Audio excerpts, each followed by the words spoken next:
वो आदमी बहुत हैंडसम था और उसका भाई भी। उसके साथ जो 4 आदमी और थे वो भी बहुत हैंडसम थे। उनकी गाड़ियां उस आलीशान घर के पार्किंग लॉट में रुकी थीं। उस आदमी का एक अलग ही रुतबा था। वो शहर का सबसे अमीर इंसान था। उसका मेन बिजनेस वेपन्स बनाने और उन्हें बेचने का था। वो इंडियन गवर्नमेंट को भी अपने वेपन्स देता था, लेकिन विदेशों में भारी कीमत में बेचता था।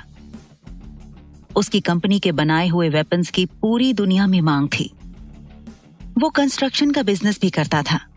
उसके साथ साथ कई और अलग अलग बिजनेस भी करता था। उसे राजा कहना गलत नहीं होगा। वो सच में ही वेपन्स किंग था। कंपनी के बनाए हुए वेपन को दुनिया भर की मिलिट्री एयरफोर्स अपने देश की सुरक्षा के लिए विदेशी सरकारें भी मांगती थी। हथियारों को खरीदने के लिए भी विदेशी सरकारें कितना भी पैसा बहाने के लिए तैयार थीं। उस आदमी की उम्र 33 साल थी। वो बहुत ही यंग, हैंडसम और चार्मिंग था। उस पर अमीर घराने की लड़कियां मरती थीं। यही नहीं, आम लड़कियां भी उससे शादी करना चाहती थीं।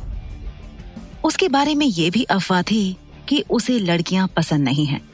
वो गे है, पर ऐसा कुछ नहीं था। वो आदमी ही था, बस वो लड़कियों से दूर रहता था। वो बहुत ज्यादा गुस्से वाला इंसान था। वो गुस्से में बहुत भयानक लगता था। बिजनेस की दुनिया में उसे एक नाम मिला था, मौत का देवता। वो सच में मौत का देवता ही था। अगर उसका दिमाग फिर जाता था तो वो सब कुछ रौंद डालता था। उसके पास अच्छी खासी क्वालिटी टेक्नोलॉजी पावर्स भी थी। मतलब वो एक हैकर भी था। वो इंडिया का वेपन्स किंग था। वो आर्यन खानदान का बड़ा बेटा था। लोग उसके दादाजी और उसकी बहुत इज्जत करते थे। वो बहुत इज्जतदार खानदान से था। वो इहित आर्यन का बड़ा पोता था। उसका नाम अश्वत इहित आर्यन था। उसके छोटे भाई का नाम आदित्य इहित आर्यन था। आदित्य अश्वत से 8 साल छोटा था। उनके साथ उनका मैनेजर प्रत्यूष, पीए ओहस, सेक्रेटरी रचित और एक क्लोज फ्रेंड अभ्रम था, और बाकी बॉडीगार्ड्स थे। अंदर जाने से पहले आदित्य बोला, भाई सोच लो, दादाजी इस लड़की को देखेंगे तो बहुत से सवाल करेंगे। उन्हें बहुत बुरा लगेगा कि आप एक लड़की को उठा ले आए हो। अश्वत ने उसे घूर कर देखा। अभ्रम ने कहा, हाँ अश्व, तेरा छोटा भाई सही कह रहा है। ऊपर से तेरे दादाजी चाहते हैं कि तू जल्द से जल्द शादी कर ले। लड़की देखकर तो बवाल मचा देंगे। मैं नहीं आ रहा, मैं तो सीधे घर जा रहा हूं। ये कहकर वो भाग गया। तभी आदित्य ने कहा, धोखेबाज कहीं का, भाई ऐसे धोखेबाज दोस्त ना पाला करो। तब तक अश्वत टिया को लेकर अंदर जा चुका था। फिलहाल उसके दिमाग में एक प्लान चल रहा था। उसके दादाजी लिविंग रूम में ही उनका वेट कर रहे थे। वो हमेशा ऐसा करते थे। उन्हें अपने पोतों की बहुत चिंता थी। वो मरने से पहले अपने पोते की औलाद देखना चाहते थे, पर अश्वत शादी करने को राजी ही नहीं था। उसके दादाजी ने देखा कि उसका पोता एक लड़की को बाहों में उठाकर अंदर आ रहा है। वो बहुत हैरान थे। उन्होंने कभी भी अपने पोते को किसी लड़की के साथ नहीं देखा था, क्योंकि अश्वत हमेशा लड़कियों से दूर रहता था। पता नहीं उसे क्या प्रॉब्लम थी लड़कियों से। बाकी लोग भी अंदर आए। आदित्य प्रत्यूष के पीछे छुप रहा था, जैसे उसने कोई गुनाह कर लिया हो। दरअसल बात यह थी कि आदित्य ने थोड़ा सा पी रखा था। अगर उसके दादाजी को पता चलता तो बहुत डांटते और नाराज भी होते, इसलिए वो चुप रहा। दादाजी बोले, ये लड़की कौन है? इसे यहां क्यों लाए हो? आदित्य बोला, दादाजी मैं भाई को समझा ही रहा था कि इस लड़की को लाना ठीक नहीं है, लेकिन भाई नहीं माने और ले आए। मैंने कहा था ना भाई, दादाजी नाराज होंगे, अब भुगतो।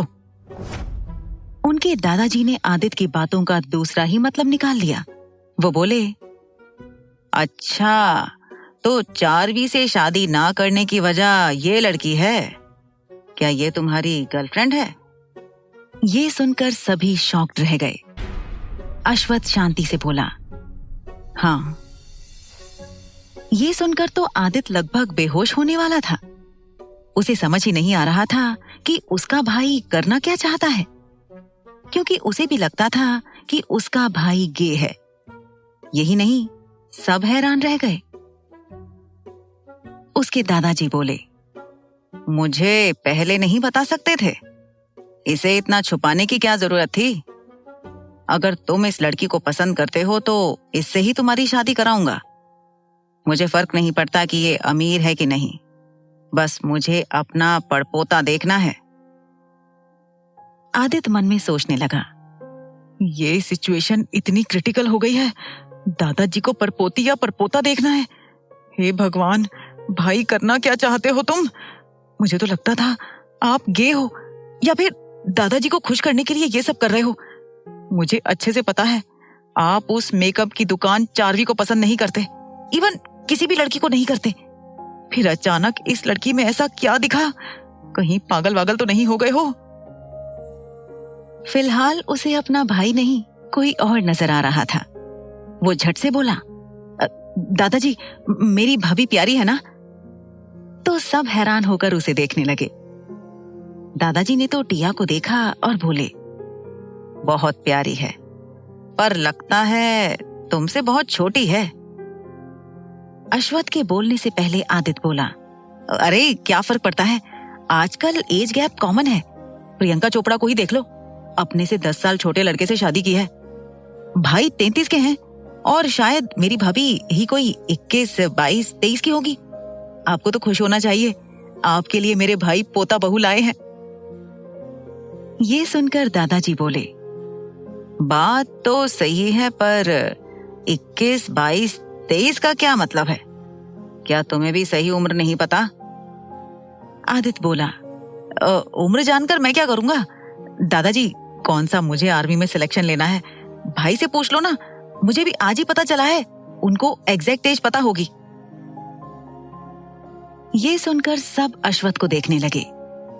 अश्वथ बोला, हम बाद में बात करेंगे, ये बेहोश हो गई है। तभी दादाजी बोले, ठीक है, मैं बहुत खुश हूं, हम कल तुम्हारी शादी की बात करेंगे। ये सुनकर आदित्य चक्कर खाकर गिरते गिरते बचा। अश्वथ टिया को लेकर चला गया। आदित्य ऐसे खड़ा था जैसे कोई बहुत ही गंभीर विचार विमर्श कर रहा हो। सब चले गए, वही अकेला लिविंग रूम में था। अश्वथ ने एक सर्वेंट ईशना को इंटरकॉम से बुलाया और बोला कि इस लड़की के कपड़े चेंज कर दो। तो ईशना ने हाँ में सिर हिलाया। अश्वथ अपने रूम में ही अटैच स्टडी रूम में चला गया। कुछ देर बाद ईशना आई और वो थोड़ी परेशान थी। अश्वथ बोला, क्या हुआ, कोई परेशानी? तो ईशना बोली, बिग बॉस, बात यह है कि, और वो चुप हो गई। अश्वथ बोला, क्या हुआ?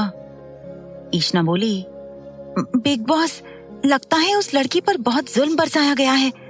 उसके शरीर पर मारपीट के जख्मों के निशान हैं। वो अभी भी ताजे हैं। शायद एक दिन पहले उसे बुरी तरह से मारा गया है। अश्वथ सीधे बेडरूम में आया और देखा ईशना ने टिया को पीठ के बल लेटा दिया था और उसके शरीर को ब्लैंकेट से ढक रखा था। अश्वथ ने ब्लैंकेट हटाकर सिर्फ टिया के पीठ को ही देखा। उसके बाजू पर भी निशान थे। वो बोला, मैं डॉक्टर को फोन करता हूं। ये कहकर उसने डॉक्टर को फोन लगाया। दादाजी सो गए थे, पर आदित्य लिविंग रूम में ही इधर उधर घूम रहा था। जब उसने डॉक्टर नैना को आते देखा, वो सोचने लगा, डॉक्टर नैना आधी रात को आर्यन पैलेस में क्या कर रही हैं? किसने बुलाया? उसने डॉक्टर नैना का रास्ता रोक लिया और बोला, अरे डॉक्टर नैना, आप इतनी आधी रात को? डॉक्टर नैना बोली, आपके भाई ने इमरजेंसी में बुलाया है। अब आदित्य सोच में पड़ गया। डॉक्टर नैना उनकी फैमिली डॉक्टर थी। वो सीधे अश्वथ के रूम में चली गई। वो अश्वथ के बेड पर किसी लड़की को देखकर हैरान थी। वो मजाक करते हुए बोली, क्या बात है, सबको लगता है कि आप गे हो। मुझे भी यही लगता था, पर आप तो। बीच में ही बात काटते हुए अश्वथ बोला, डॉक्टर नैना, मैंने आपको इलाज करने के लिए बुलाया है, ना कि मैं गे हूं या नहीं हूं इसके लिए नहीं। अपना काम पूरा कीजिए। और अपने बेडरूम से ही अटैच बार में चला गया। वहां जाकर वो वाइन पीने लगा। वो प्लानिंग कर रहा था। उसे एक अच्छा आइडिया मिल गया था। वो चार्वी सहाय से शादी नहीं करना चाहता था, उसकी बहुत बड़ी वजह थी। चार्वी जितनी अच्छी दिखती थी, वो उतनी अच्छी नहीं थी। अश्वथ लोगों की नीयत पहचान लेता था। उसकी अपनी नजरों से चार्वी भी नहीं बच पाई थी, पर चार्वी ने उसके दादाजी का दिल जीत लिया था। उसने टिया की फोटो क्लिक कर रखी थी और कुछ देर पहले ही अपने डिटेक्टिव विक्टर को उसके बारे में इंफॉर्मेशन निकालने के लिए कह दिया था। टिया फिलहाल उसके लिए चार्वी से बचाने वाली एक तलवार थी।